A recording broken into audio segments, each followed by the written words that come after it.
I wanted to do a little video here that could be really, really helpful to a lot of people right now. And it comes off the back end of the Spiritual Church online that I did this morning.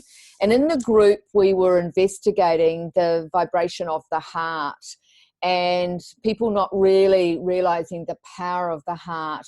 But the reason I wanted to share this with you is because it's about understanding the self-deception filter that we operate through to either control everything, protect ourselves, or maybe it's something else.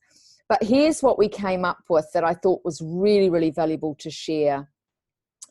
When we have a sad heart, or we're trying to pretend we don't have a sad heart to get on with it, if there was unhealed parts of us from the past, if you came from any sort of trauma, rejection, feeling betrayed, being lied to, never feeling loved, which is a really big one, having beliefs that love hurts when really it's just a lack of love that hurts, the misinterpretation of the underlying belief of feeling somebody's not good enough to be loved, pretending that they are and it's everyone else's fault, right? Another layer of that self-deception. And feeling like they'll never find happiness, which is another projection of seeking everything from out there. Then there's another one here about mistrusting yourself to even pick the right love, or maybe you're in a situation at the moment where I'll read this to you because it's quite interesting, that I had as messages, right, that came up in the meditation I did this morning.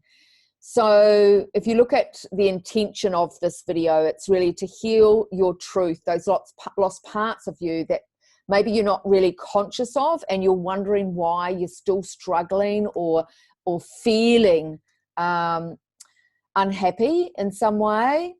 And in this session, what we did, we looked at, I want to ask yourself is, maybe there's a part of you that wants love and there's a part of you that doesn't, right?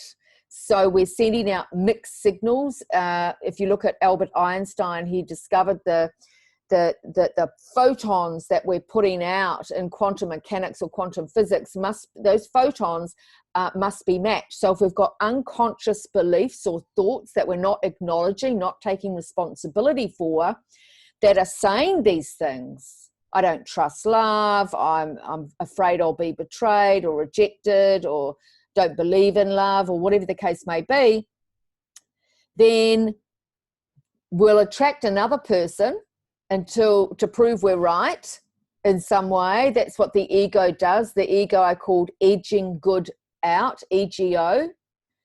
And so the self-deception, as soon as we nail it, I'll give you some more here. Maybe you want to care and be kind, but you feel a sense of resentment towards a certain person or a situation you keep coming up to, because you think, well, no one cares about me, why should I care? You know, there's another mixed signal. Perhaps you wake up feeling sad sometimes. It's completely normal. We live in an energetic world which is based on emotions. Emotions are energy, and it sends out a frequency, right?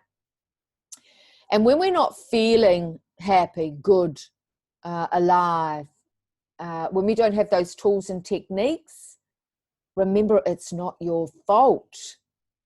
It's not your fault of your past, but we can take responsibility now and say, hang on a minute, if I'm not owning the self-deception filter I'm living through, and I'm seeking pain relief, I call them emotional painkillers, through grabbing that food, having that cigarette, drinking that alcohol, then I'm not allowing the moment for the emotions to give me feedback, to give me the information so I can heal it and elevate it.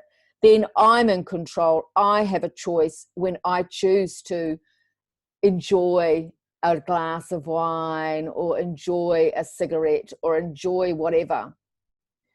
to be able to say how I want my life to look, how I want my healing to take place. You know, I've been doing this work for 25 years or more.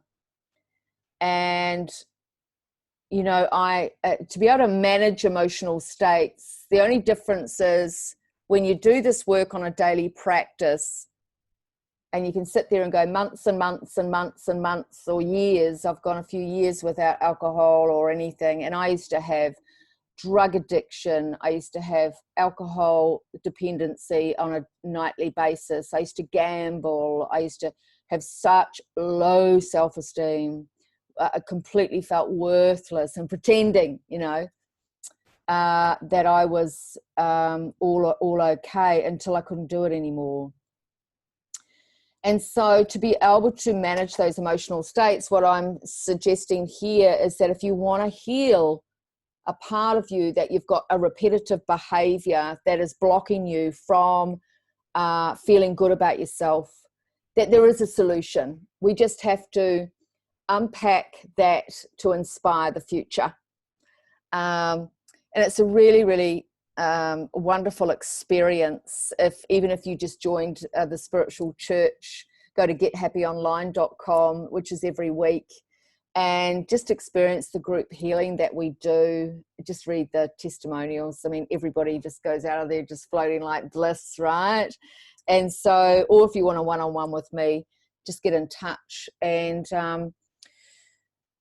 yeah, because, you know, I always say to people, if you just remember why you're here, you're a soul in a physical body, you've come here to elevate to a higher level of frequency, a high level of consciousness, whatever your journey's about.